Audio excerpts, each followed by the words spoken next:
Hey, welcome everyone to the From the Shadows podcast. I am your host, Shane Grove. And before we get started with this super Monster Fest / Bigfoot Society edition of our show, I just want to remind everybody that if you want to get a hold of us, you can find us at the From the Shadows podcast Facebook page. You can find our forum page, After the Shadows, on Facebook. You can find me at Shane Grove Author on Instagram, or the From the Shadows podcast Instagram page, or the good old trusty www.fromtheshadowspodcast.com. And man, that makes me feel old that I'm saying that's the old version of getting a hold of us, is to go to the website.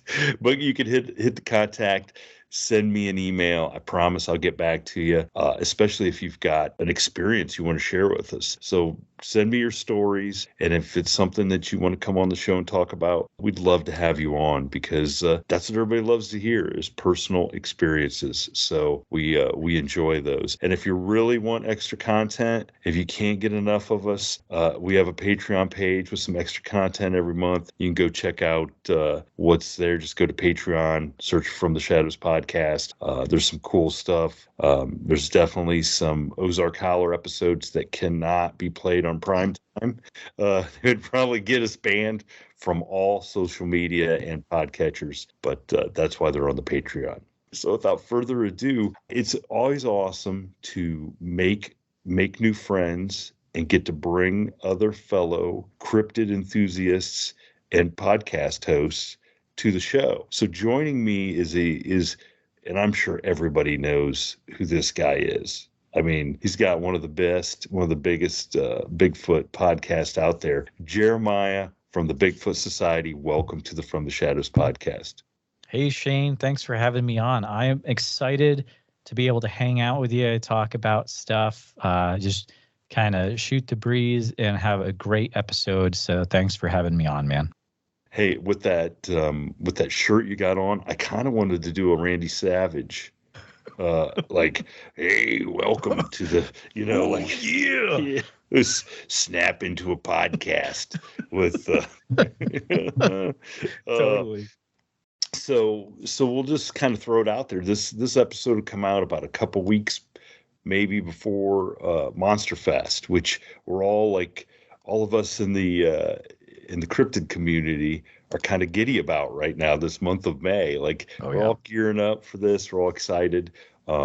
Seth Breedlove and the rest of the Small Town Monsters crew are putting on the first, and hopefully not the last. I think it's shaping up to be a pretty exciting event. So if anybody out there listening, if you are not doing anything June 3rd and can get to Canton, Ohio, go to the Small Town Monsters site, get some tickets, and come hang. I mean, the guest list is crazy. We're going to be there. Bigfoot Society's going to be there. It's a who's who. Now, I must. There's a caveat with that. I still don't know, as I just spoke about on our Instagram Live, Seth may be having me park cars or cleaning the bathrooms or something. But either way, I'm just going to be happy to get there. Maybe he'll give me a T-shirt. Imagine having your car parked by Shane Grove. That's worth the cost of admission in itself. You better check your insurance before you get to Monster Fest. That's all I can say. So for our listeners that are not familiar with Bigfoot Society, kind of give us a little bit of a background on what your podcast is all about and why you do the podcast. Absolutely. So start out with, used to watch lots of weird stuff with my dad growing up. That whole story, like you're in search of and your unsolved mysteries and all that. And then during high school, I kind of got away from it. But then in my early 20s, I started working with a few guys at Apple, and we realized, hey, we're into weird stuff, and there's weird stuff around where we're at in central Iowa. And one of my buddies, he filmed some interviews for Small Town Monsters documentary, Terror in the Skies, and he had me involved with that as the guy. He's like, so he didn't tell me first I was going to do anything. He's like, just come along and it'll be fun. And then when I was there, he was like, okay, I actually need the guy off camera that'll come up with questions off the top of his head to get the guys that are being interviewed to say what I want to hear. And I was like, oh, that's weird. But like halfway through, something just clicked, and I was like, I love this. This is amazing. This is like the one thing that I love doing, and I had no idea. So then I was into listening to a podcast like Somewhere in the Skies, Into the Fray with Sharon LeGros, things like that. And I was like, man, I would kind of like to maybe do this myself and talk to people. So early 2019, I started Bigfoot Society. It started out as I was talking to anyone in the cryptid community that would talk to me, and I would talk to them about stuff that wasn't like Bigfoot, and it was kind of like I wanted to get their actual story, and then that kind of morphed, especially over the last few months. It slowly started to morph more into like Bigfoot. I was like kept getting drawn into Bigfoot, and then like somehow I was able to get a guy on that shared his encounter story. And I was like, wow, this is really cool. And as you know, it's hard to get those interviews, but I've pretty much, I would say, if you listen to a Bigfoot Society episode now, there's a great chance that it's going to be an encounter episode. It definitely will be Bigfoot related. And I've had some just crazy encounter witness interview episodes that have just gone nuts. They've gone super viral on YouTube, 60K views, just wild stuff. So if you like stuff like that, and you like a crazy focus on Bigfoot, definitely check out Bigfoot Society. But I just love talking to people. And now that I've gone out with my buddy Tate Hieronymus, we went out last August in Iowa on a Bigfoot expedition, had some stuff happen. We can talk about that later. But I've just, made the focus. There's a 99% chance you're going to hear something Bigfoot related if you tune into Bigfoot Society. So, yeah. Well, I hope so, since that's the first part of the name. I mean, come on. Well, I chose the name in 2019 because I was like, man, keywords are terrible for Cryptid Society, but Bigfoot Society, ooh, that's nice. So that's why I picked it eventually at the beginning. But then I just, transitioned into fully Bigfoot because that's the most fun. So we learned that lesson the hard way. Oh yeah, because our thought process was, I had written a song that had gotten recorded called In the Shadows, and I'm like, well, we don't want to do In the Shadows, but we want that as our theme song. So we thought we were really being clever by building a podcast around a song I had already had done. There you go. I'd have just been better off writing another song called Everything Bigfoot and More. You know what I'm saying? Because that would probably do pretty well. But so we learned that lesson the hard way. But it's fun because it kind of enables us to talk about a lot of stuff. So because my hat's off to anybody that is specifically doing Bigfoot, because it is hard to find people that want to come on and share their stories, because and you probably find this, people had an experience, they don't tell anybody, and if they did tell somebody, they got made fun of, or they might have posted about it on a Facebook page and got ripped apart for whatever reason.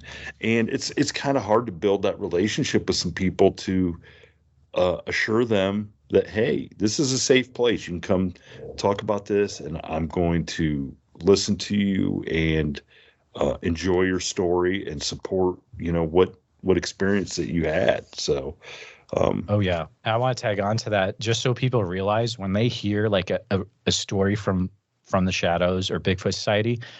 For my podcast, this is how it works. I have to approach 30 different witnesses in order to get one person usually to say yes.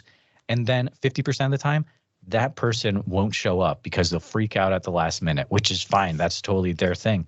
But when you hear one of these interviews on one of these podcasts, a lot of work has gone into getting that person to actually, sit in the seat in quotations, and share what's on their heart, because I mean, it could totally affect their life. Like, look at Paul Freeman and how he was just, harassed at certain parts in his life because he was into Bigfoot. It's crazy stuff.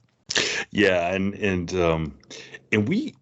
of course, I'm sure you do too. If somebody wants to remain anonymous, they can remain anonymous, Absolutely. and we don't, because we've had a lot of military personnel and some law enforcement personnel that just don't really, they just want answers, okay, and they don't want any publicity. I mean, there's no money in it for coming on and sharing your story, okay, right. And I've got probably 5 or 6 people right now who have some crazy great stories, and they're super. I mean, these are the most down to earth people, and they're just not quite ready to come on. And the only thing I can tell them is when they're ready, I'll be giving them the platform, but that their experience might enable somebody else who is having second thoughts or trouble coming to grips with what they experienced.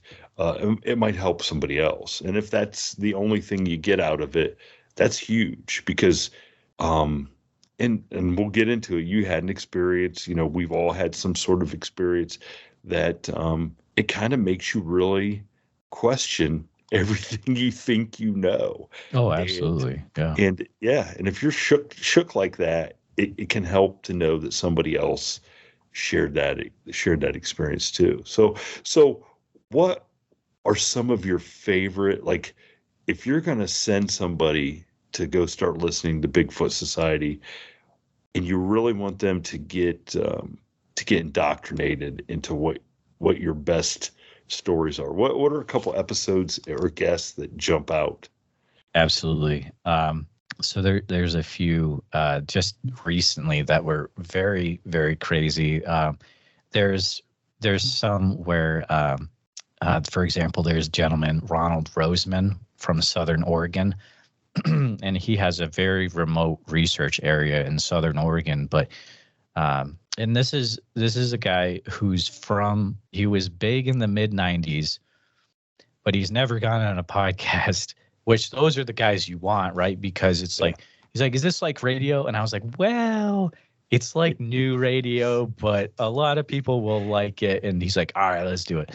So he was talking to me about how there's this place 40 miles out in the woods, and they set up a tent, and they knew there was Bigfoot activity out there. And then all of a sudden they hear what sounds like elephants crashing around in the woods and just monkeys going crazy. And they're like, uh-oh, we're in for it. And the other guy was like, well, maybe it won't be that bad. And Ron's like, well, I had a feeling it's going to get a lot worse. It got to the point where, like, they were in that tent and it was the middle of the night, and all of a sudden something just came rushing up the hill, just hooting, hollering, crazy monkey noises, and stopped right up against the tent. And I was like, I don't know how you survived. And it got so bad that the other guy, who was a big game hunter, the next day he left. He was like, I'm out of here. This is crazy. Do you want to come with me? And Ron, this guy is intense, an older gentleman, but he's so intense because this happened a few years ago.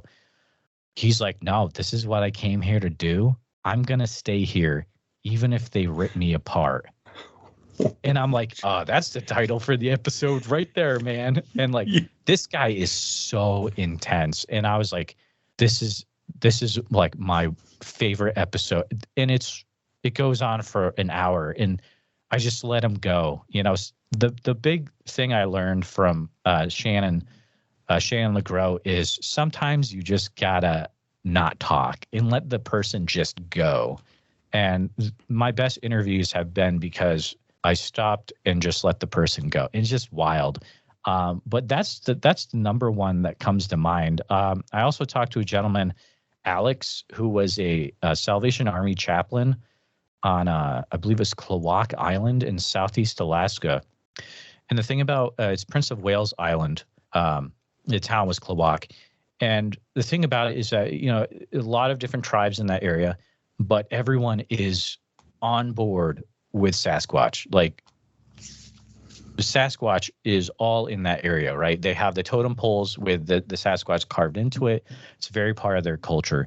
But he was telling me about how there were certain parts of the island where, imagine a huge tree where something has torn it from the ground by its roots, put it up in the air, and then it has been slammed down in the ground with the root structure on the top of the tree. And they're like, tell me, how did that happen? And all the people that live there are like, oh, it's absolutely Bigfoot. It's absolutely Sasquatch. And I was like, are there aggressive creatures on this island? And Alex was like, yes. And I had a chat with a gentleman from Gifford Pinchot Forest in Washington, talking about some Native American stories and encounters. And he had told me about the four-toed Bigfoot, which are highly aggressive. And so because of that info, I was able to ask Alex in the Prince of Wales episode, I was like, were these Sasquatch four-toed? And he was like, oh, you know about the four-toed? Absolutely they were. And that just put us onto a whole, how you got to watch yourself on this island, because pretty much there's a tribe of Sasquatch that will tear you apart. And it's absolutely wild. So that's another one of my favorite episodes. I could just keep going on and on if you want. I got a I think I mean, these are great little anecdotes about, I want people to hear this and say, I got to hear more about that, because like you said, that's an hour-long conversation and you're just but I want to say something about the tree thing. Absolutely. I can't even fathom how even a Bigfoot can take a tree out of the ground. I know. And jam it in the ground on the other side, on the top side in the ground. It just doesn't even, I don't even know how Bigfoot could do that. It's wild, right? It's crazy. Like it just doesn't make any sense. Like, and of course it'd help if you saw the size of the tree and stuff, but any tree, like to the strength it would take to rip something out with the roots still intact and then jam it into the ground the opposite way. Massive strength. I mean, well, the thing is, dude, like with this creature, it's got power that we can't comprehend. It's like, I've talked to this gentleman who's a researcher in Montana, and he goes out in the bush and he's like, yeah, one day I came upon this massive grizzly bear, totally taken out, had his neck broken, snapped. And he's like, what snaps the neck of a grizzly bear? And whatever does needs to have hands and thumbs to do that. And think about how big a grizzly bear is. And he was telling me about how, like, most of the missing persons cases actually end up being connected to Bigfoot in Montana. It's just wild stuff, dude. And I think I always try to think that, I played college football and I played with some guys that played in the NFL. Okay. Yeah. And they were like offensive and defensive linemen. And these are guys who, could squat 700-800 pounds, bench 500 pounds, and physically manhandle people with their bare with their hands. And I think about how big those guys were, 6'4", 6'5", and 290, 300 pounds. And then you add 2.5 feet sometimes and double the weight. And I just wouldn't want to run into something that was mad with four toes. I wouldn't want to run into something with four toes like that, because I don't even know what you would do. And the whole tent thing, and I don't want to give away anything about your experience, but that guy out there, like, so it leads me to believe that there's so much more of a human element to these things, because a tent wouldn't stop a grizzly bear. A tent wouldn't stop a lion. A tent wouldn't stop any other kind of predator. It would be like, it's just a little bit of wrapper on the snack inside, That's what they. I know, man. It's a highly smart creature, but also highly powerful. Which, think of that combination. I mean, Yeah, it's not it's a good crazy to think about. Yeah, it's not a good. Well, I think it might be a good combination because it may keep it from really doing a lot more damage to humans than what we think, is actually going on. I think it'd be way worse if they weren't as intelligent as what we believe they are. Absolutely. So there's a couple more that stand out, and what about in Iowa? Like, we're based in Ohio. We get a lot of Ohio stuff because people find out, we're here. So I'm assuming people, oh, you're the guy in Iowa. I'm going to talk to you. And I want that to happen, guys. If you're listening to this podcast and you know Iowa stuff, like I am literally trying to become the Iowa Bigfoot guy. There's more going on out here than people realize. My first Bigfoot expedition was with my friend Tate Hieronymus, which plug for Tate real quick. If you are into watching Bigfoot documentaries, he has his own series that he puts out every month, Sasquatch Search for Sabe. But there's the Iowa episode. So if you like the story I'm about to share, there's a whole actual episode about it where you can see it. So we go to this place that he has large amount of wooded area. It's in Iowa. I have to be super vague. I know I hate when people do that on my show, but It's just past. I just have to. It's just past the cornfield. Yeah, it's just past the cornfield. You'll see it. But believe it or not, there's a large piece of area of woods without corn in Iowa. People would be surprised. So we get there, and it's a hot weekend. Heat index is 110 degrees, super hot. The first afternoon, we're just hanging around in the campsite. Nothing's moving around. I'm sitting by the fire. Tate is taking a nap in his truck because I didn't realize you need to take a nap so you don't get tired at night, right? So I'm like, what's going on? I'm just hanging out. I think I hear something to my left, which is thought was a knock. We decided that it was rather something wind related. Me being a new Bigfoot researcher at the time, I kind of was amped up, right? But then the next day, things dropped. Temperature dropped by about 30 degrees, so stuff started moving around. The weird thing was, it got to be about mid-afternoon, I believe. We're sitting by the campfire. All of a sudden, this huge tree gets pushed over in front of us, just inside the woods. It was so loud that immediately I was like, did someone just light off a firecracker, a firework? It was so loud. And Tate was like, we are so far away from civilization right now. There's no way. That was something just pushed over a tree. That part we did not get on audio. I put on my audio recorder immediately afterwards. Tate takes out his wood knocker from the NABC, North American Bigfoot Center, goes up to a tree, hits it. About half a minute after that, we get a response knock. Stuff just starts. We're like, we don't even have to leave the camp because they're literally like stuff around the camp right now. The weird stuff happened, though. I had my recorder on a picnic table that was just outside the camp at 3:45 a.m. And background info, I'm in my tent by myself. Tate is in his truck. So the recorder picked up multiple wood knocks throughout the night, especially around the 3 a.m., 3:45 a.m. And then it picked up something unzipping the tent at 3:45 a.m., which really freaked me out because I'm the only person in the tent, and I didn't get up to use the facilities or open up the tent.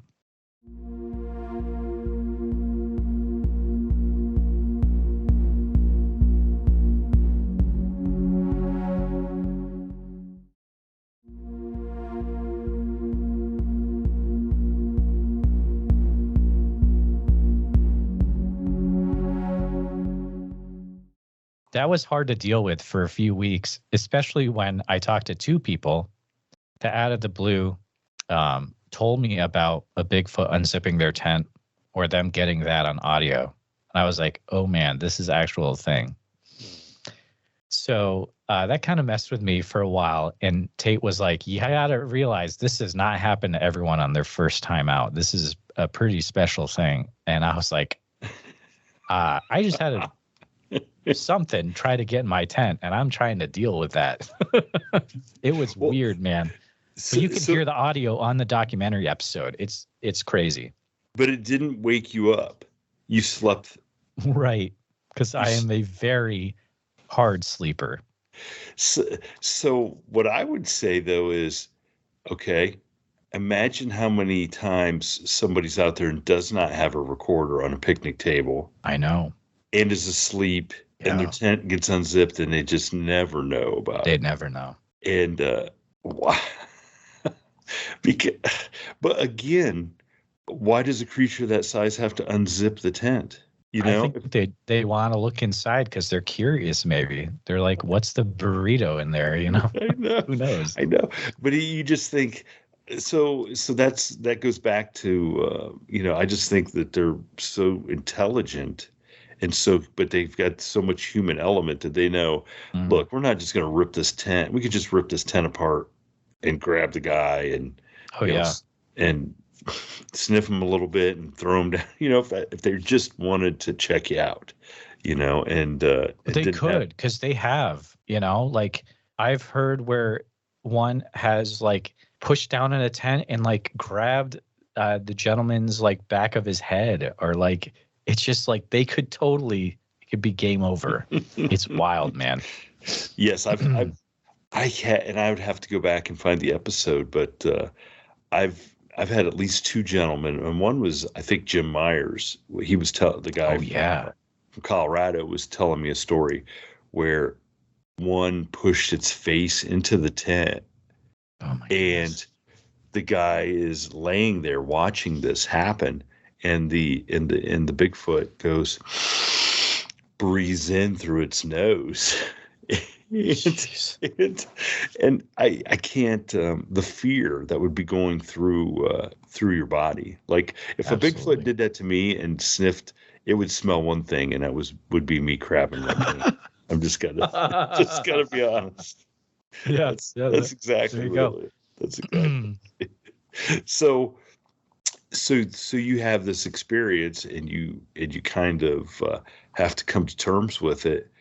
Have you come to terms with it, and are you ready to go back out and maybe I have, and I already have plans to go back out. I'm not sure what the next step will be, but I have a few I have a few people that have given me invites to go certain places in the U.S. And eventually I will get to that point, but one step at a time. Have to have that right amount of PTO, right? Yeah. So what would you?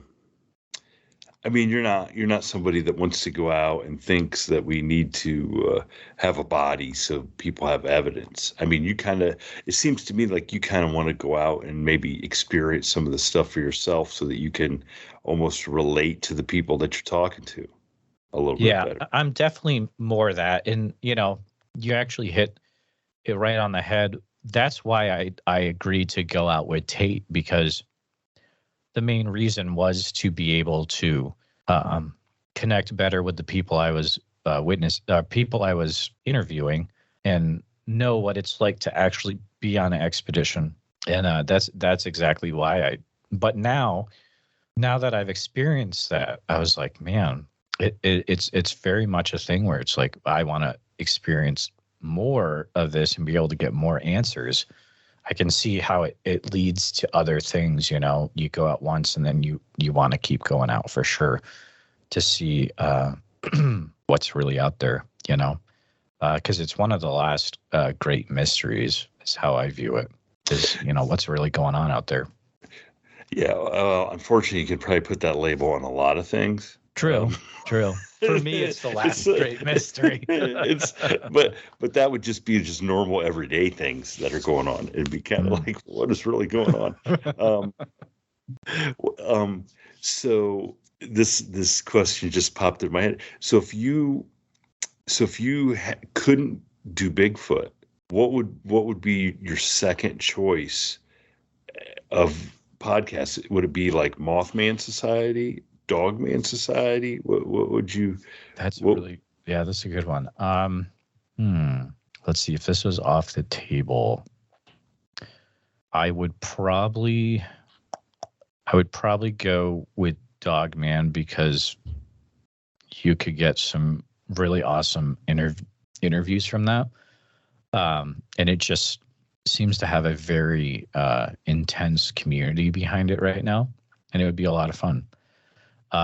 It's not my number one thing, though, obviously, or I would be doing it. But if Bigfoot was off the table, I would definitely do Dogman. I don't know how the UFO guys keep up with all this stuff. I could never do UFOs, but I think I can handle Dogman, even though it's an intense community. But it would be some really good interviews. Yeah. Now, do you? So in all these years you've been doing this and talking to eyewitnesses, do you get a lot of stories of like Bigfoot butting up against Dogman, or Bigfoot butting up with the UFO stuff, or a more paranormal type angle? So I would say most of the stories I get, you can tell that it was a physical creature. Maybe like a. Gotta love it. God. Your phone. Sorry, my phone. Okay. Magic of editing. Here we go. Paranormal Bigfoot, I would say maybe like an eighth of the time. I don't get a lot of those. Mainly it's physical creature. I saw this creature when I was truck driving on the Kenai Peninsula in Alaska. I had no idea what it was. Or a lot of aggressive Sasquatch encounters being reported to me recently. So I would say it's primarily as an actual creature. I have had one or a few paranormal encounters where it's like I was talking to Rick Rellis, and it was like way back in 2019 or 2020, I believe, and they saw a Bigfoot in front of them on the trail. No, sorry, I messed it up. My bad. They saw orbs in front of them on the trail, and they were looking at these orbs floating in front of them, and they're like, "Why are these orbs here?" And they looked backwards, like behind them, and there's a Bigfoot with its hands out like this, controlling the orbs like David Bowie style. That's the weirdest one that I've heard paranormal wise. But I'm like, I don't know how to deal with orbs and Bigfoot either. But that keeps coming up, in different places. Yeah, it does, and that's and that's the one thing we definitely get is that there doesn't seem to be a happy medium for a lot of people. You're either in one camp or the other. And as far as the researchers and stuff go, I think all of us podcasters are like, hey, I love to hear about all of it because I don't know what it's all about. And you want to hear more information and try to come up with some answers. Oh, absolutely. And it's like, I want to make sure listeners know that, my main thing is I'm able to talk to someone and I let them share what happened to them. So when you listen to Bigfoot Society, it's not all going to be like physical Bigfoot encounters. There could be some orbs, some portals. I've had a few, like where it's Bigfoot is Nephilim, that kind of thing. So it's all over the board. And I get flack for that in the comments, but that's fine because my main thing is I want people to be able to share their story. And I'm not saying if anything is right or wrong. So it's amazing what people feel empowered to give us flack about in the comments. Oh, it's wild. I just want to say, well, then why are you listening if you don't like? Yeah, I just say, well, thanks for listening, though. Holy smokes! So where, where do you see the whole Bigfoot thing going? Like, do you think it goes until we actually have a body and have some proof, or do you think that and then we're done? Or do you think it just keeps that just pushes it forward and more people feel vindicated to come out and share even more? I think that eventually someone like the NAWAC in Oklahoma, they will get a specimen. And this isn't me saying if that's right or not, but I'm saying it will happen eventually. At that point, that's when the craziness happens, because that's when science gets on board, the conservation efforts happen, and when you see, it's going to get so wild, Shane. Because I've thought this out in my mind, but the people that we are buddy with, or that I talk to all the time, like your Shane Corsons, your North American Wood Ape guys, your Matt Pruitts, then they're going to be on TV everywhere, and they're going to be like the talking heads on everything, because everyone's going to try to figure out, okay, what do we do? There's this huge undiscovered great ape creature in our woods. Do we have to make them all into preserves? What's going on? And I think the crazy stuff happens once we get the specimen, and then we have to figure out what to do with it as a country. That's when the real craziness happens. So we'll see. And think about that statement in and of itself, and the qualifiers that go into that. I know that's when the crazy happens, because it already feels sometimes pretty crazy. Dude, crazy. But like, just so what I picture is, look at what the UFO community is going through right now, and they have like the congressional hearings all the times and stuff. Imagine if that was like Bigfoot. That could be the case someday if there's a specimen recovered. That is and wild. then like magically people start finding live ones. Who knows why? But it's like, dude, it could get to that point, man. I don't know. That is wild. That is kind of a crazy thought to really play out in your mind, for sure. So when is your next? When are you going out next? And when are you going to try to capture some evidence more than just what's your plan? Because I mean, as somebody who's in it, I mean, you would be right there if you got the most definitive evidence, you know? Yeah. I would love to go back to the same spot one day and definitely be more prepared. Start the audio recorder right when you get out of the car, because that's usually when you hear stuff from reports I've got. Sometimes you hear the stuff as you're driving in. Of course, the next step would be, I've never dealt with, plaster of Paris, making casting tracks, stuff like that.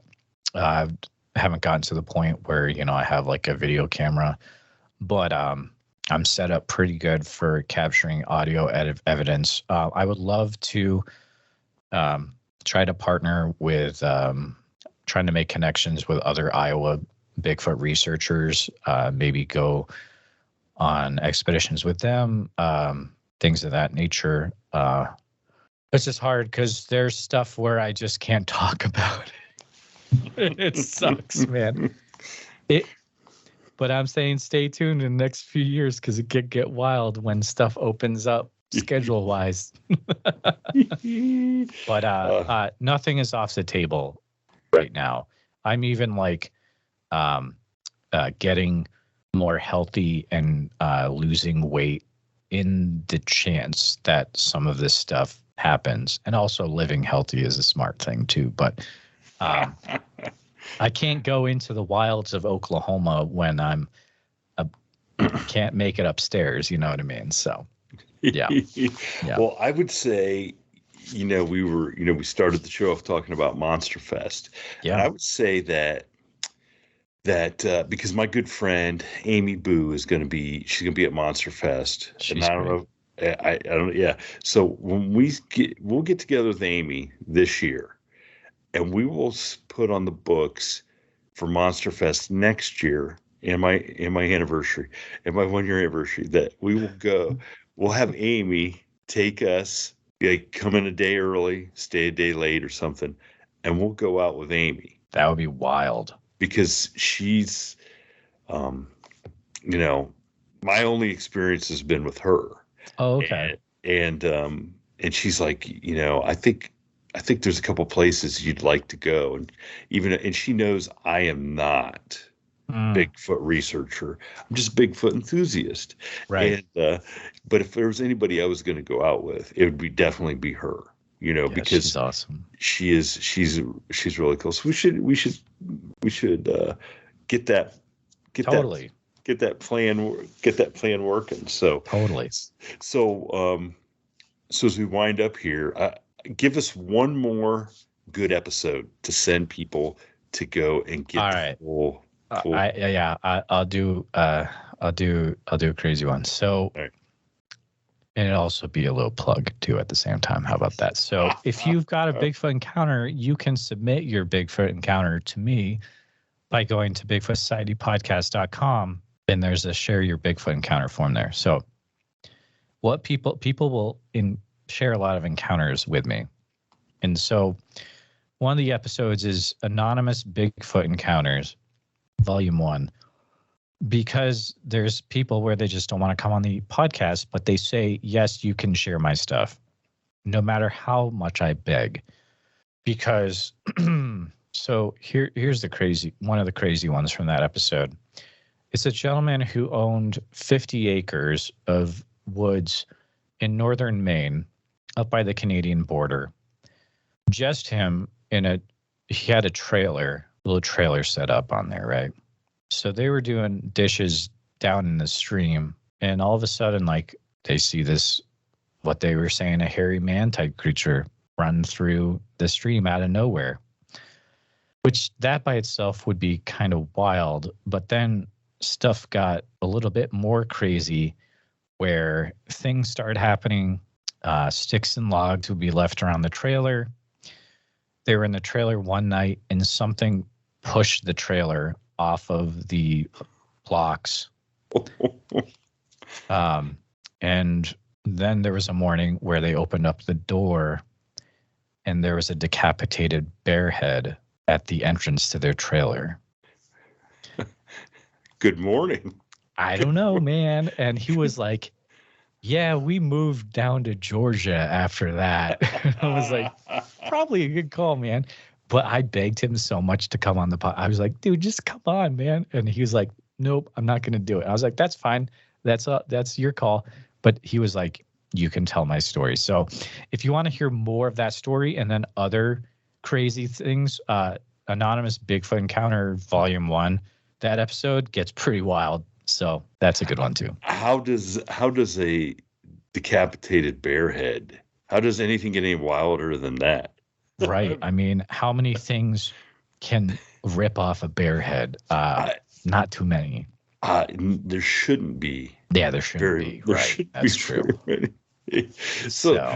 Geez. So tell everybody where all they can find you, and how they can get a hold of you, and if you've got an Iowa Bigfoot encounter, get a hold of Jeremiah first. If you've got an Ohio one, get a hold of me first. Yeah, get the From the Shadows guys, and then maybe CC me. Wink, wink. But I won't share it. I might, but I'll let them do it first. So, website is BigfootSocietyPodcast.com. You can get the podcast, which I release an episode every Monday and Friday. You can get that on all major podcast platforms. I have a Bigfoot Society YouTube channel, which is awesome. The thing about that is I've started putting photos from the area of the report, that interview, plus photos from the witness themselves, maps. So if you listen to the audio podcast, you should check out the YouTube version as well. If you have an Iowa Bigfoot report, stuff like that, you can go to BigfootSocietyPodcast.com. There's a share your Bigfoot encounter form lower on the page. And what was the last? There was one more thing. Sorry. I spaced out. But do you got a Patreon page? Yeah, sorry, I do. So if you have If you want to hear extra content, because I do extra content, sometimes episodes are expanded. You can go to patreon.com/the Bigfoot Society, and we have a great community there. Discord, you get a membership card in the mail, which is it's kind of cool, right? If you're into that, it's fun. And you get a sticker, you get a special sticker. I do all sorts of fun stuff, so you can check that out too. Hey, you're making us look bad. What are you talking about? Discord and social. I've been doing this for like 5 years, dude. and I might say, I will tell everybody that's listening, if you, this might be our very first full video up on YouTube.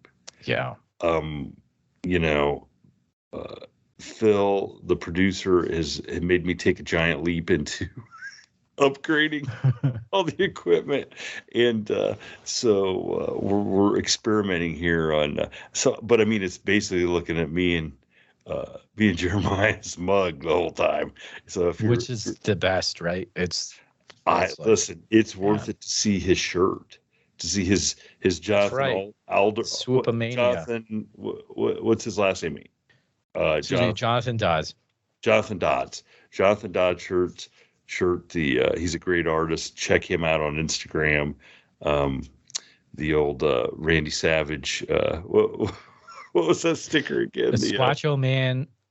So it's Bigfoot as Macho Man Randy Savage, and the Van Meter Visitor as the Ultimate Warrior. And if you want your own shirt or sticker, you can get it on Bigfoot Society Etsy. So there's still some left over. There you go. And I think the people that listen to our show and your show, I think they dig that kind of stuff, because I think they do too. It's very even though it seems like there's Bigfoot stickers everywhere, I think like the really cool stuff is underserved to the general public. And if you go looking, you can find some really cool stuff like like the Squatcho Man. I mean, that's fantastic. Good. It's good stuff. That's fantastic.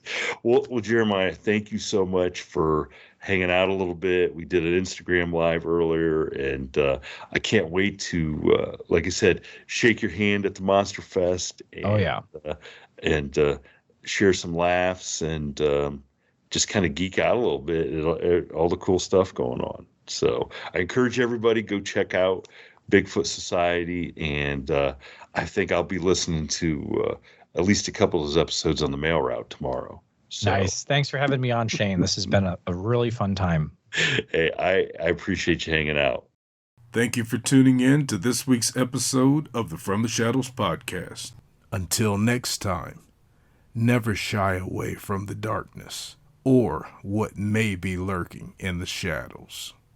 We are out.